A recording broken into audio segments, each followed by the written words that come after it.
Okay, let's dive right into this explainer by unpacking the real reason you feel so completely, utterly overwhelmed. You know that exact feeling, right? You're just sitting there, staring at your inbox, doing absolutely zero physical labor, yet there's this heavy physical weight sitting right on your chest. Now, we normally use poetic language to describe this kind of burnout, saying things like our heart is tired or our soul is weary. But today, we're going to look at the hard biological and psychological facts behind that profound exhaustion. And more importantly, we're going to talk about how to actually fix it.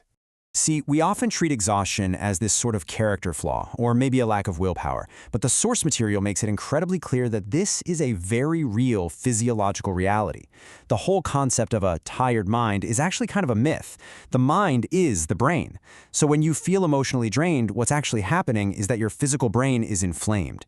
And because modern stressors like, say, endless emails or financial anxiety don't have a clear off switch, your brain's natural recovery process literally cannot keep up with the constant compounding damage. So here is our roadmap for today. We'll cover 1. Your brain is exhausted.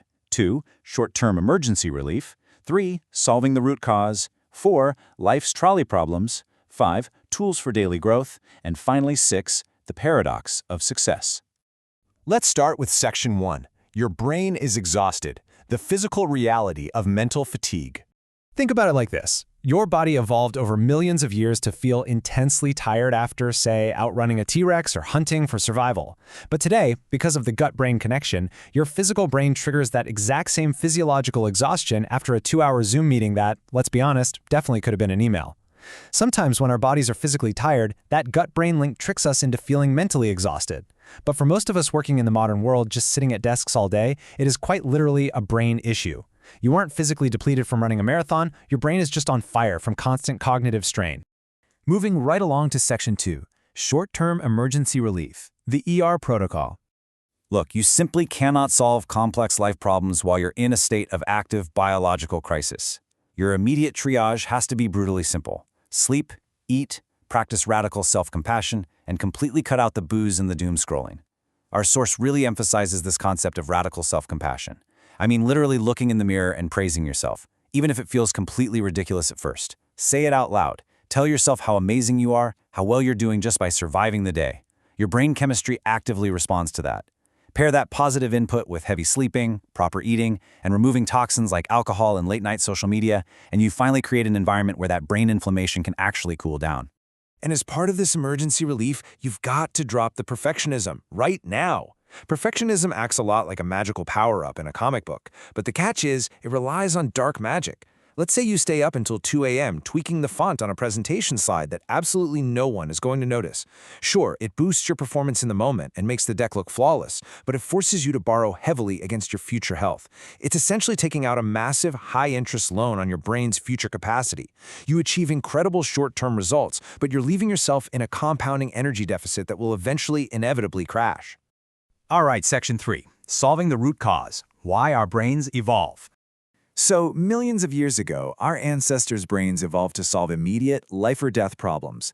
Imagine early primates trying to figure out how to reach an apple on a high branch. Then, fast forward a bit, and human brains developed cooperation, language, and advanced cognition just to survive freezing winter temperatures and escape wild predators. The brain is inherently a problem-solving machine. It's quite literally designed to look for trouble and figure a way out of it. It didn't evolve just to sit around and be happy. It evolved to keep you alive. And because your brain is a problem-solving engine, leaving major life problems unresolved is deeply, deeply toxic. Think of a lingering argument with your partner or a toxic boss you haven't set boundaries with. These unsolved problems act as compounding debt. Your brain acts just like a background app draining your phone's battery. It's constantly running complex calculations to solve these issues, even when you're trying to sleep. If you just rest without fixing these root causes, you're simply letting the interest on your life's debt compound. You could sleep 12 hours a day, but if you wake up to the exact same massive financial or relationship stress, the brain inflammation is going to immediately return. You have to locate the source of the debt and actually start paying it off. Which brings us to Section 4, Life's Trolley Problems, the Unsolvable Dilemmas. Let's do a quick philosophical exercise. You might have heard of the classic trolley problem. Imagine a runaway train hurtling down a track towards 5 people. You're standing next to a lever. If you pull it, the train diverts to another track, saving the 5 people, but it will hit and kill one person standing on that second track. There's no absolute right answer here. just different flavors of sacrifice. Do you actively choose to sacrifice one or passively allow 5 to perish? Well, our source argues that adult life is absolutely filled to the brim with these exact same unsolvable dilemmas.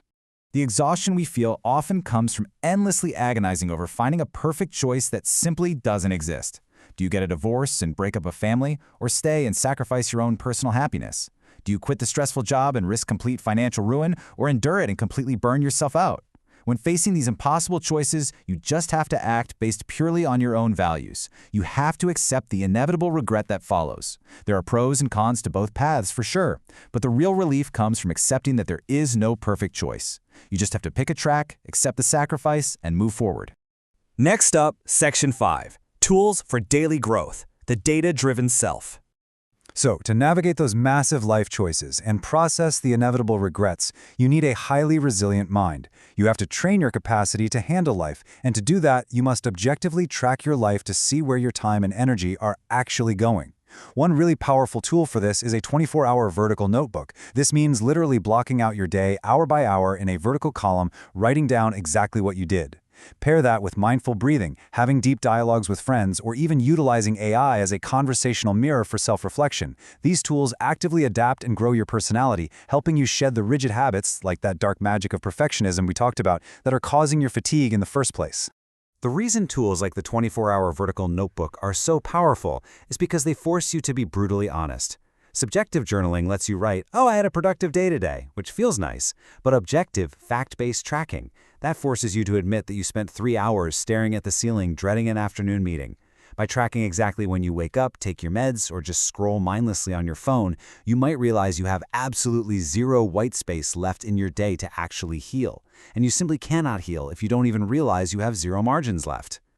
Finally, Section 6, the paradox of success, the ultimate choice. As you fix your life debt and start growing, you're eventually going to crash headfirst into a pretty harsh reality about society. Think about playing a casual game of soccer in the park with your friends. It's pure joy, it's healthy, it's great for self-realization. But the second you cross a certain line and decide you must win the World Cup, the whole shebang changes. You invite torn ligaments, intense stress, and immense sacrifice. The fundamental purpose of the activity shifts from health and joy to winning and sacrifice. The exact same rule applies to your career and your personal ambitions. If you're working just for yourself to feed your family and find some personal fulfillment, you don't need endless promotions. But if you step into the competitive rat race to achieve extreme societal success, you have to accept that sacrifices and casualties are inevitable. You literally cannot outcompete people who are willing to sacrifice their health, their marriages, and their sanity while you're simultaneously trying to maintain perfect inner peace. Trying to perfectly balance a stress-free life with ruthless winning is a profound contradiction. In fact, trying to do both at the same time is exactly what is tearing your mind apart right now. So, here we are. You are facing your own ultimate trolley problem today. Will you prioritize a healthy, joyful, unburdened mind, or will you sacrifice it for extreme societal success? Your brain cannot prioritize both unburdened joy and ruthless winning simultaneously. It's impossible. It is waiting for your instructions right now. So, which track will you send the trolley down?